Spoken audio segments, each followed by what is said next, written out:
Kakabilib po yung ginawa ni VP Sara Duterte. Ginamit po talaga yung talino niya at diskarte niya. Biruin mo, nagsanib puwersa na po sila ngayon ni Isko Moreno. Naku po, kapag silang dalawa magsanib puwersa sa 2028 presidential election, tapos na po ang laban. Iyak po talaga ang mga kalaban. Sigurado, pag nagsanib puwersa ang dalawa, si Isko napakalakas sa Metro Manila, si VP Sara napakalakas sa buong Pilipinas, at kung magsanib puwersa ang dalawa, wala na. Tapos na po talaga ang laban. Tapos na po. Kaya maraming mga kalaban dyan ang kinakabahan, lalo-lalo na yung mga nanggigipit kay VP Sara Duterte at nangiipit sa mga Duterte at kay VP Sara Duterte. Kapag magsanib puwersa mga yan, wala na po. Tapos na po ang laban. Wala na pong makakatalo dyan. Kaya yung hula na magiging Pangulo si VP Sara Duterte sa 2028, magkatotoo po yan. Wala na pong wala na pong talo pag silang dalawa ang magsama. Sigurado po yan. Gulat yung mga tao. Biglang pumunta si VP Sara Duterte doon sa Tondo, sa Maynila, sa campaign rally ni Isko Moreno. Pinagkaguluhan si VP Sara Duterte. Ganun po kalakas talaga si VP Sara Duterte. Napakalakas po ng karisma ng mga Duterte. Napakalakas po talaga. Lalong-lalo na yung tatay niya. Sobrang napakalakas ng karisma sa taong bayan. Dahil po yan sa napakagandang ginawa ni Pangulong Rodrigo Duterte sa Pilipinas nung siya ay naupo bilang Pangulo. Kaya napakaraming taong sumuporta sa kanya. Napakalakas po ang hatak ng mga Duterte sa taong bayan. Malakas po ang paniwala ng taong bayan sa mga Duterte kapag sila po ang mamumuno ng bansa. Dahil alam po nila secure ang mga anak, ligtas ang mga anak sa mga kalye, kung saan saan nandoon ang mga anak natin. Hindi masyadong kakabahan. Dahil alam po nila na may Pangulo o namumuno na handang ipaglaban o ipagtanggol ang mga anak o kabataan ng bansa. Dahil ganun po kamahal ni Pangulong Rodrigo Duterte ang mga Pilipino at ang bansang Pilipinas. Kaya ganun na lang po kalakas yung karisma nila sa taong bayan. Kaya ayan, nagsanib puwersa na ang dalawa, Isko Moreno, VP Sara Duterte, Amy Marcos. Nako po, siyempre ang supporters ng mga Marcos ngayon ay magkahati-hati na. Dahil nagkaaway na po ang magkapatid, si Amy at saka si BBM. Sabaga yung suporta ng mga Marcos nahahati ngayon, nahahati. Lalo silang hihina ng hihina, pabagsak ng pabagsak. Dahil yung buong suporta ng mga Marcos nahahati dahil nag-aaway ang mga kapatid. Diyan po natin makikita ang talino ni VP Sara Duterte. Biruin mo, napag-away niya ang magkapatid at kumampi sa kanya yung isa, di ba? Sa kanya na sumama. Tapos ngayon, andyan pa si Isko Moreno, magsanib puwersa pa sila, ay wala na. Tapos na po ang laban. Marami pong mga kalaban na kinakabahan na po. Marami na po. Lalong-lalo na po yung nangaapi kay VP Sara Duterte. Pagkatapos ang eleksyon, pag natalo ang mga yon, sigurado, ano kaya ang mararamdaman nila? Ngayon pa lang, kabado na eh. Ngayon pa lang, sigurado, kinakabahan na ang mga yon. Biruin mo, nagsanib puwersa yung mga napakalakas sa taong bayan. VP Sara Duterte, Isko Moreno, Yorme, sikat na sikat din po sa Pilipinas. Magsanib puwersa. Nako, sigurado, iyak ang mga kalaban dyan. Iyak po talaga. Sigurado yan. Talagang pinagkaguluhan nga si VP Sara Duterte doon sa Tondo eh. Talagang pinagkaguluhan. Gulat yung mga tao. Nandoon pala si VP Sara Duterte. Nandoon pala. At magsasalita sa entablado. Kaya yung mga tao, grabing hiyawan po. Sobrang tuwa ng mga tao na nakita nila si VP Sara Duterte doon sa katedralin ni Isko Moreno.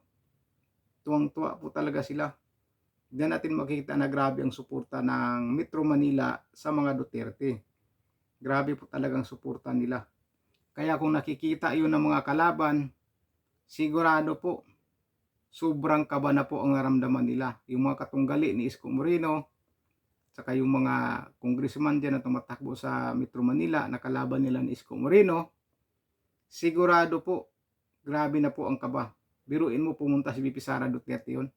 Kung gaano kalakas si Isko Moreno sa Metro Manila, nadagdagan pang dumating si VP Sara Duterte at sumuporta sa kanila at nagsanib puwersa sila, lalo na pong talagang siguradong mananalo na rin si Isko dyan sa Metro Manila at yung ka-line up niya, mga congressman, sigurado po.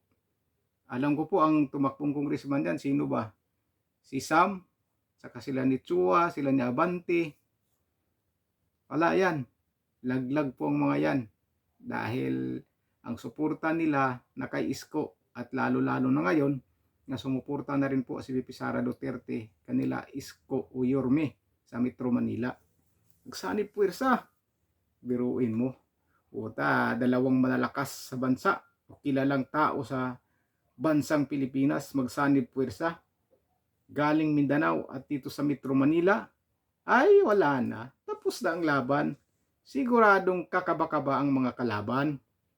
Baka sa nakita nila kagabi, baka hindi po sila nakatulog o hindi sila makakatulog sa nakita nila kagabi na nandoon si VP Sara Duterte at magkasama sila ni Mayor, sila ni Amy Marcos.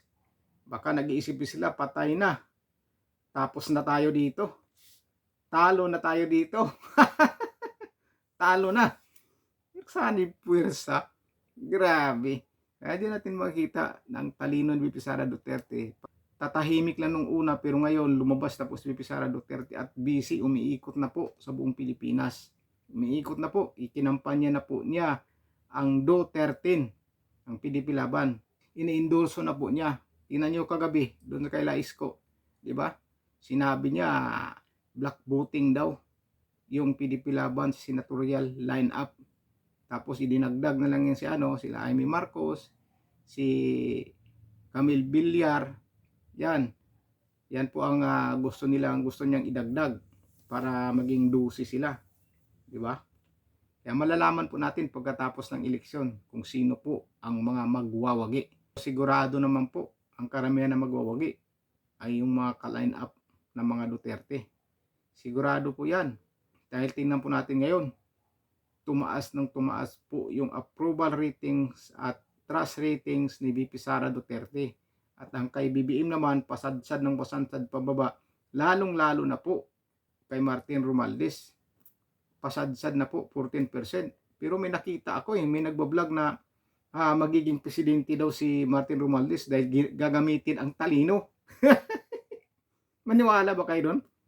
Magiging presidente daw si Martin Romualdez dahil gagamitin niya ang kanyang talino. May nakita akong nagbablog hula yata yun o basta may nakita ako. Ewan ko na lang kung magkatotoo yung ganong sabi nila. Pero 14% magiging presidente dahil gamit ang talino. Dahil gagamitin ang talino. Wala po, walang pag-asa yun. Ang may pag-asang sigurado ay si VP Sara Duterte at saka si Isko Moreno o si Yorme kapag nagsanib puwersa po sila sa 2028 presidential election kung magsanib sila. Kahit di po sila magsanib at tatakbo si VP Sara Duterte, sigurado na po yan si VP Sara Duterte ay mananalo. Kung gusto ni Isko Moreno na mag-vice kay VP Sara Duterte, swerte niya dahil mananalo din po siya. So yun lang po mga kababayan.